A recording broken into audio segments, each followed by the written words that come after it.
Atlantis, হারিয়ে যাওয়া সভ্যতা।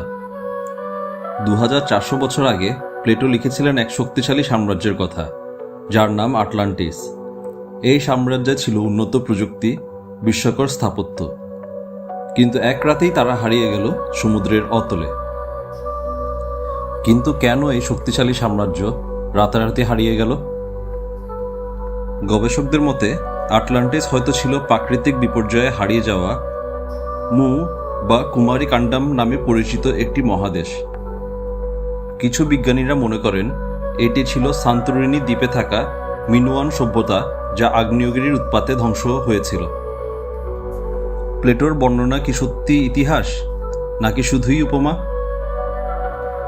ভিডিওটি দেখতে দেখতে আপনারা দয়া করে একটি সাবস্ক্রাইব, লাইক এবং বেল বাটনে চাপ দিয়ে যাবেন।